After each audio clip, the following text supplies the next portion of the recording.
What the hell is this, Jessica? Are you spying on me now? Richard slammed his phone down on our kitchen counter so hard I thought the screen might crack. His face was flushed with anger I'd rarely seen in our 27 years of marriage. I was just wondering where the money went, I said, fighting to keep my voice steady. Our savings account is practically empty. 30 years of retirement funds just gone. You checked our accounts without asking me? You're paranoid and controlling. He ran his hands through his salt and pepper hair in exasperation. This is exactly the problem with our marriage. You don't trust me to handle anything. Richard, $487,000 doesn't just disappear. I have a right to know. A right? He laughed harshly. You haven't worked in 20 years. That money is from my career, my sacrifices. The words stung like a physical slap. I had given up my career as a paralegal to raise our 3 children while he climbed the corporate ladder at Midwest Financial. We had agreed together that one of us would be home for the kids. It had been our decision, our shared sacrifice for our family. If you can't trust me, maybe we shouldn't be married anymore, he continued, his voice suddenly cold and deliberate. Maybe a divorce is what we need. I felt the blood drain from my face. Are you serious? After 27 years, you'd throw everything away rather than just tell me where our retirement savings went? Instead of answering, Richard stormed upstairs. I heard drawers opening and closing, closet doors slamming. When he returned, he had a suitcase in hand. I need some time away from your accusations. I'll be back when you've calmed down and are ready to apologize. Apologize? For asking about our financial future? He was already heading for the door. I'll call you when I'm ready to talk. Don't try to contact me. I need space. The door slammed behind him, leaving me standing in our suddenly too quiet house in suburban Chicago. My hands were shaking as I sank into a kitchen chair. My name is Jessica Weber, 52 years old, and the life I thought I had, stable, secure, predictable, had just imploded in the span of 20 minutes. 3 kids, all now in college or beyond, Olivia in medical school, Thomas finishing his master's degree, and Zoe in her 2nd year of undergraduate studies. A husband of nearly 3 decades who had just threatened divorce rather than explain a vanished bank account. With trembling fingers, I unlocked my laptop and logged into our online banking again, hoping I'd somehow misread the numbers. But the balance remained the same. $3,218.74 in our retirement account that should have held over $490,000. As I scrolled through recent transactions, I noticed something I'd missed before. A wire transfer from 2 weeks ago when I'd been visiting Olivia at medical school, and it had been sent to an account I didn't recognize, under a name that made my stomach twist. Diana Blackwell. Richard and I met in college. He was the ambitious business major. I was studying criminal justice with plans for law school. We married young, just after graduation, both of us eager to build a life together. When Olivia came along 3 years later, we made the decision that I would put my career on hold temporarily. Temporary became permanent as Thomas and Zoe followed, each 2 years apart. I never resented the choice. I loved being present for my children, watching them grow, helping shape who they would become. Richard thrived at work, moving up steadily from analyst to senior management. We were a team. He provided financially, I managed our home and family. At least that's what I'd always believed.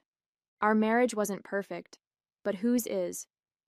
We weathered the normal storms, financial pressures when the kids needed braces all at once, Richard's stress during company restructuring, my mother's long illness before she passed. Through it all, we'd stood together. Or so I thought. Things began to change about a year ago. Richard started working later, traveling more frequently. He became protective of his phone, angling the screen away when I entered the room. When I mentioned these changes, he dismissed my concerns as paranoia, blamed work pressure, accused me of not understanding the demands of his position. I wanted to believe him. After all, what did I know about corporate finance? My world had been schedules and homework, doctor appointments and grocery shopping. So I pushed my doubts aside, telling myself that marriage required trust. Still, small inconsistencies accumulated. Dinner reservations appeared on our credit card statement on nights he claimed to be working late. Hotel charges in our hometown when he supposedly had overnight meetings in Minneapolis. A cologne I didn't recognize lingering on his shirts. 2 months ago, I found a receipt for a woman's bracelet from Tiffany in his suit pocket while doing laundry. When confronted, Richard claimed it was a retirement gift for his assistant, Patricia. I called his office the next day under the pretense of confirming lunch plans, only to learn from the receptionist that Patricia had left the company over a year ago. Even then, I hesitated to act on my suspicions. We had built a life together, a beautiful home in Lake Forest, 3 wonderful children, a wide circle of friends. Walking away from 27 years of marriage wasn't something I took lightly. And honestly, I was afraid. Afraid of being alone, afraid of starting over in my 50s, afraid of what divorce would do to our children, even as adults. So I watched, and I waited, and I hoped I was wrong. I kept my concerns to myself, maintained appearances, smiled at dinner parties and family gatherings. And all the while, apparently, our retirement savings were silently disappearing, draining away like sand through an hourglass I didn't know had been turned over. The day after Richard left, I sat at our kitchen table surrounded by bank statements, credit card bills, and investment reports. The more I dug, the worse it looked. Small withdrawals had begun nearly 8 months ago, amounts that wouldn't immediately raise alarms, but which added up over time. Then larger transfers started 3 months ago, culminating in the massive wire transfer to Diana Blackwell.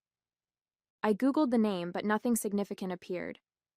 I checked Richard's friends on social media, but found no connection. Who was this woman, and why had my husband given her our life savings? My phone chimed with a notification. It was from Instagram. Someone had tagged me in a post. Strange, since I rarely used social media. I opened the app and froze at what I saw. The photo showed Richard on a beach, his arm around a woman who couldn't be more than 35. Her blonde hair cascaded over bronzed shoulders, and she wore a diamond tennis bracelet that caught the sun. The caption read, "Paradise with my love. Sorry not sorry, Jessica. He's mine now. Upgraded life. Richmond benefits." The location tag showed Bora Bora. The profile belonged to Diana Blackwell. My hands shook so badly I nearly dropped my phone. A direct message notification appeared. From Diana again. I opened it to find more photos. Richard and Diana shopping in designer stores, dining at exclusive restaurants, lounging on the deck of a private yacht. The final image was of Diana holding up a bank statement, our bank statement, with a message scrawled across it. "Thanks for funding our new life." The last text simply read, "He says you'll take him back. You always do. Pathetic." I ran to the bathroom and vomited until there was nothing left but bitter bile. When I finally slumped against the cool tile wall, something shifted inside me. The shock and hurt gave way to a burning rage unlike anything I'd ever experienced. This wasn't just an affair. This was calculated theft and humiliation. My husband hadn't just betrayed our marriage. He'd stolen our future, and was flaunting it publicly, allowing his mistress to taunt me with the evidence. I returned to the kitchen and stared at the financial documents spread across the table. With sudden clarity, I realized I'd been approaching this all wrong. This wasn't just a marital problem, it was a crime. Richard hadn't merely withdrawn our savings. He had systematically defrauded me of my financial security and retirement. As the wife of a financial executive, I'd absorbed more than I realized over the years. I knew about community property, about fiduciary responsibility in marriage, about financial fraud. Most importantly, I knew exactly who to call. I picked up my phone, surprising myself with how steady my hand had become. My friend Valerie had gone through a brutal divorce 3 years ago. She'd mentioned the name of her divorce attorney, a woman who specialized in high-conflict cases involving financial misconduct. Before I could second-guess myself, I dialed the number. "Hello, I need to speak with Catherine Wilson. It's urgent." As I waited to be connected, I began taking photos of every document on the table. Richard and Diana had underestimated me severely. They thought I was a passive housewife who would fall apart, beg for reconciliation, and accept whatever crumbs Richard decided to throw my way. They were about to learn how wrong they were. Catherine Wilson's office was sleek and understated, with panoramic views of downtown Chicago. The attorney herself matched her surroundings, polished, professional, with an air of contained intensity that immediately put me at ease. This was a woman who knew how to fight. Financial infidelity combined with actual infidelity, she said after reviewing my documents and the social media evidence. Unfortunately, I see this more often than you might think. Spouses, usually husbands, who decide to start a new life but want to fund it with marital assets. Can we get the money back? I asked, the question that had been haunting me since discovering Diana's taunting messages. Some of it potentially. The social media posts actually help us. They're evidence that he's misappropriating marital funds. The court doesn't look kindly on this kind of behavior. Catherine tapped her pen against her legal pad. But we need to act quickly before more assets disappear. I recommend we file for divorce immediately and include an emergency motion to freeze all financial accounts. The word divorce still made my stomach clench, but I nodded. Do it. What else should I be doing? Document everything, every call, every text, every expense. And we need a forensic accountant to trace exactly where the money went. I have someone excellent I work with regularly. By the time I left Catherine's office, a weight had lifted. I had a plan, professionals in my corner, and the beginnings of control over my situation. 3 days later, Richard called. His voice was casual, almost cheerful. Hey Jess, I think I'm ready to come home. I hope you've had time to think about your accusations. I nearly laughed at his audacity. I've been thinking a lot, Richard. About many things. Good, he said, clearly mistaking my calm tone for submission. I'll be home tomorrow afternoon. We can talk then. I informed Catherine immediately. She advised me to say nothing about the legal proceedings we'd initiated.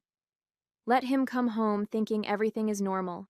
The element of surprise is to our advantage. We'll have the papers ready to serve him. The following day, I called my children. I'd been hesitant to involve them, but Catherine had gently suggested they deserved to know what was happening. As adults, they needed to prepare for the family changes ahead, and their support would be valuable to me. The conversations were painful but necessary. Olivia, my practical firstborn, immediately offered to take time off from medical school to come home.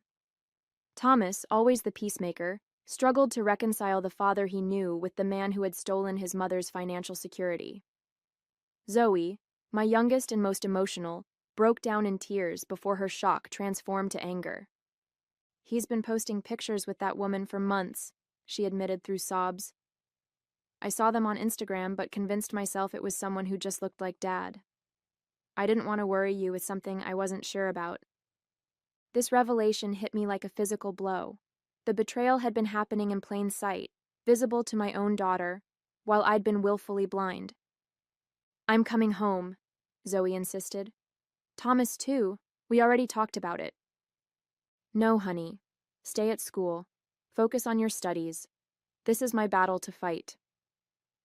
But my children, now adults with minds of their own, wouldn't be dissuaded. By evening, all three had arranged to come home, Olivia arriving first thing in the morning, Thomas and Zoe by early afternoon. They wanted to be present when their father returned, a united front in support of me. Their loyalty moved me to tears, but also filled me with apprehension. Richard was expecting to find a submissive, apologetic wife waiting for his return. Instead, he would face his children's judgment and a woman prepared for war. His reaction was unpredictable, and I worried the confrontation might turn ugly. That night, alone in what had been our bedroom for nearly 3 decades, I barely slept. Tomorrow would change everything, for better or worse. Olivia arrived at 8 a.m., letting herself in with her old key. She took one look at me, still in my robe, dark circles under my eyes, and took charge in her efficient doctor-in-training way. "Mom, shower and dress. I'll make coffee and breakfast." Thomas and Zoe texted that their flights are on time. They'll be here by 1 o'clock. By the time I emerged, feeling marginally more human, Olivia had not only prepared breakfast, but had organized the financial documents I'd scattered across the dining room table. "I've been researching financial fraud and divorce cases," she explained, showing me her laptop. "Did you know Dad could face criminal charges for this? And the mistress, too, if she knew the money was fraudulently obtained." I hadn't considered criminal prosecution. The thought of Richard in legal trouble beyond our divorce gave me no pleasure, despite everything. He was still the father of my children, a man I had loved for most of my adult life. "Let's focus on getting through today," I said, sipping the coffee Olivia had made.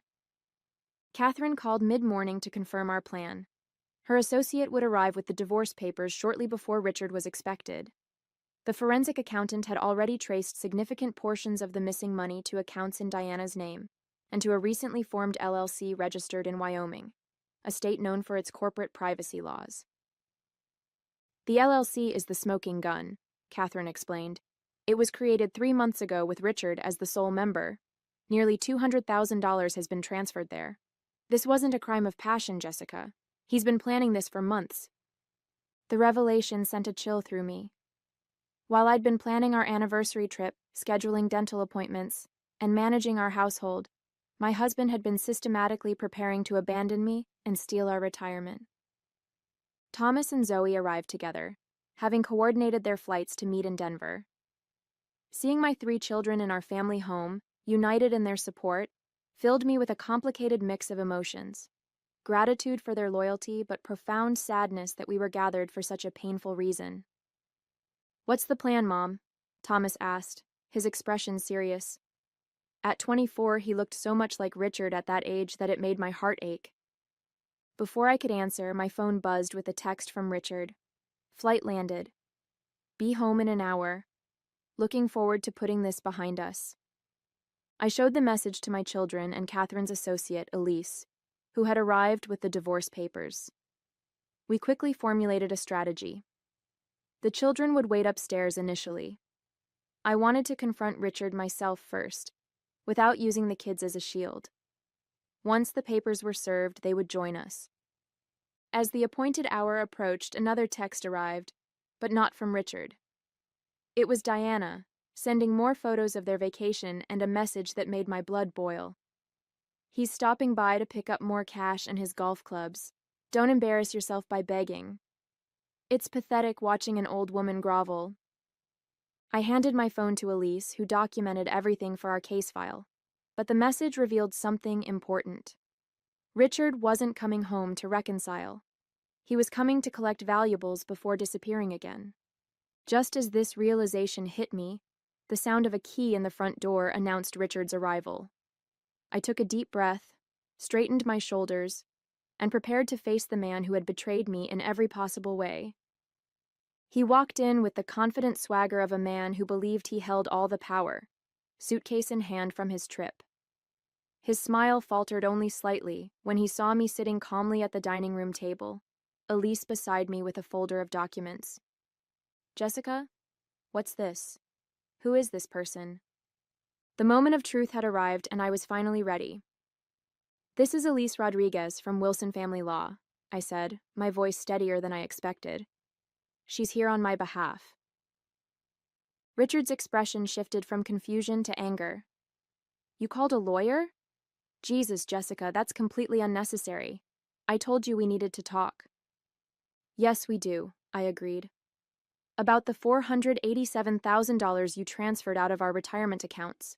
About the LLC you created in Wyoming.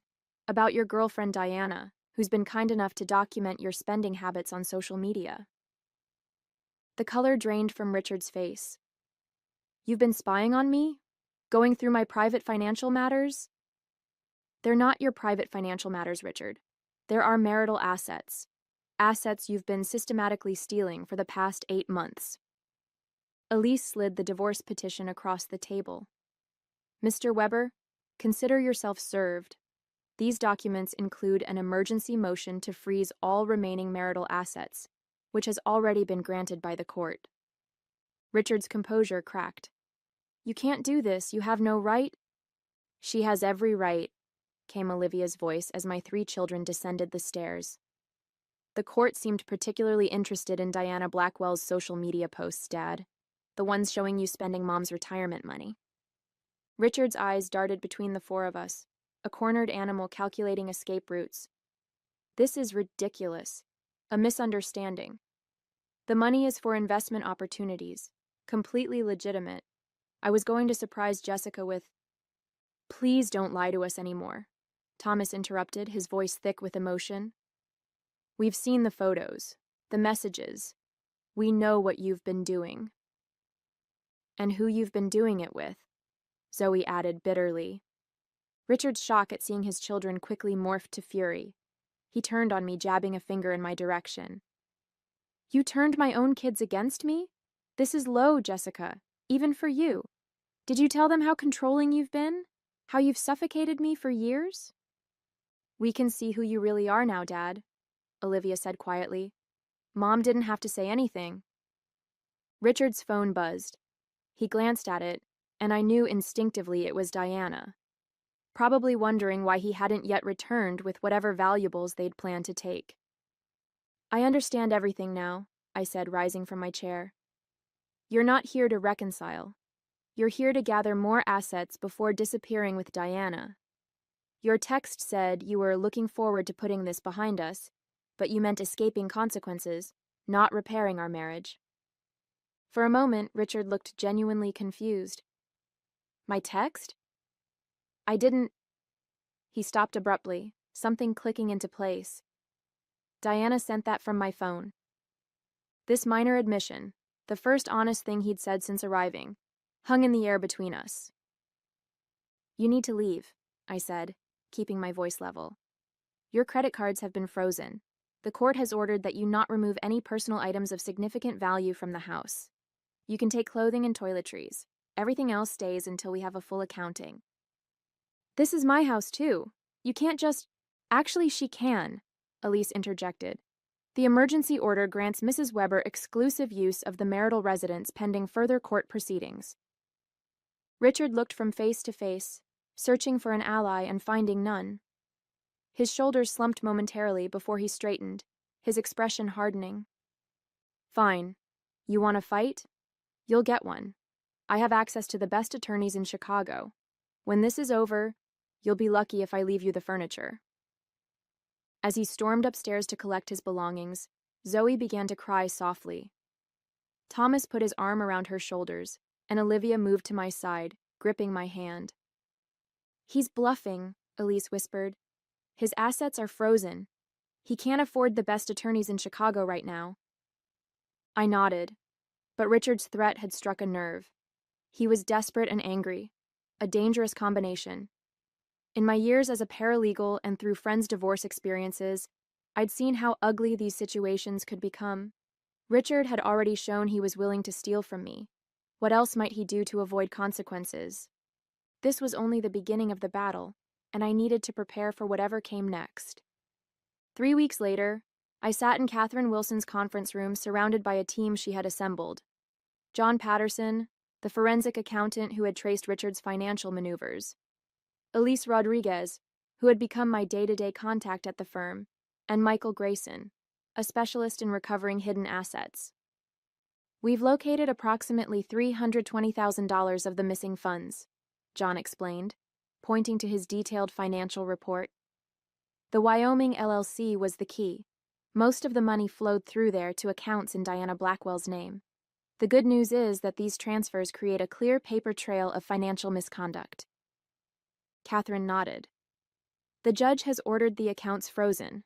Both Richard and Ms. Blackwell are prohibited from accessing or transferring these funds pending the outcome of the divorce proceedings. What about the rest of the money? I asked. The other $160,000? We've traced about $65,000 to vacation expenses, luxury purchases, and cash withdrawals, John replied. The remaining $95,000 is still unaccounted for, but we have some promising leads. Michael interjected. Richard set up a consultation with my firm 6 months ago, inquiring about asset protection strategies. He didn't retain us, but the timing is telling. He was already planning this even then. The conference room door opened and Catherine's assistant entered. Mr. Weber and his attorney have arrived for the settlement conference. Catherine gave me a reassuring nod. Are you ready, Jessica? I smoothed down my skirt and took a deep breath. More than ready. We moved to the larger conference room where Richard sat with his lawyer, not the high-powered attorney he had threatened, but a mid-level associate from a decent firm. Richard looked haggard, the confident facade crumbling after weeks of legal and financial pressure. The settlement terms we presented were non-negotiable: full financial transparency, return of all misappropriated funds, and a divorce agreement that acknowledged his misconduct. Richard's attorney began to object, but Catherine calmly slid a folder across the table. Before you respond, you should review these documents. They were delivered to our office this morning. Inside the folder were bank statements, credit card receipts, and hotel reservations. A comprehensive record of Richard's affair and financial misconduct dating back over a year. Most devastating were printed copies of text messages between Richard and Diana, explicitly discussing their plan to drain the retirement accounts and disappear. Diana provided these willingly, Catherine explained. When she discovered the accounts were frozen and she might face criminal charges for knowingly accepting fraudulently obtained funds, she decided cooperation was in her best interest. Richard's face contorted with fury and betrayal. That manipulative bitch. I'd advise against such characterizations, Mr. Weber, Catherine interrupted coolly, particularly given the content of your messages regarding your wife. Richard's lawyer, after reviewing the documents, requested a moment to confer with his client. Their whispered conversation grew heated, with Richard gesturing angrily while his attorney repeatedly shook his head. Finally, they turned back to us. We'll need time to review these materials thoroughly, the lawyer began. The court date is in 3 days, Catherine reminded them. These terms represent your best option, Mr. Weber. Judge Reynolds has a well-documented intolerance for financial misconduct in divorce cases. Richard's shoulders slumped in defeat. Fine, I'll sign. As the lawyers finalized the details, I studied the man I had spent nearly 3 decades with. I felt no satisfaction in his downfall, only a profound sadness for what we had lost, and a quiet relief that I had found the strength to stand up for myself. Outside Catherine's office, my children waited to drive me home. Our family had been forever changed, but not broken. In the midst of betrayal, I had discovered my own resilience and the unwavering support of the 3 people who mattered most. Is it over? Olivia asked as I approached. This chapter is, I replied, linking arms with my daughter, but I'm ready to start the next one. Richard had expected me to beg for forgiveness when he returned.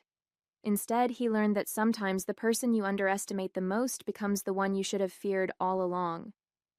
1 year later, I stood in the doorway of my new lakefront condo, watching the movers arrange the last pieces of furniture. The floor-to-ceiling windows offered a spectacular view of Lake Michigan, a daily reminder of my fresh start. The divorce had been finalized 6 months ago. With Catherine's expert guidance, we'd recovered nearly all the missing funds, and the settlement had been more than fair. Richard's financial misconduct had worked against him in court, resulting in an asset division that favored me significantly. Diana had disappeared from Richard's life as quickly as she'd entered it, once the money was no longer flowing. Last I heard, Richard had taken a position with a smaller firm in Seattle, starting over at 54 with a significantly reduced lifestyle and shattered reputation. My phone chimed with a notification. It was a group text from my children with a countdown. T-minus 3 days until Mom's graduation. After decades away from the workforce, I had returned to school to finish my law degree. Catherine had offered me a position at her firm as a paralegal while I studied, mentoring me through the process. In 3 days, at age 53, I would finally walk across the stage and complete the journey I had started in my 20s. Olivia was flying in from her medical residency in Oregon. Thomas had taken time off from his engineering job in Colorado. Zoe, now in graduate school in Michigan, had been driving in weekly to help me study for the bar exam. I ran my hand along the smooth marble countertop of my kitchen island. My kitchen, in my home, purchased with my settlement and the signing bonus from the law firm that had already offered me a position in their family practice division. The betrayal that had nearly destroyed me had instead become the catalyst for rebuilding a life that was authentically mine. I had lost a husband but reclaimed myself, my dreams, my financial security, my future. And that, I realized as I gazed out at the endless blue horizon of the lake, was the most valuable asset of all.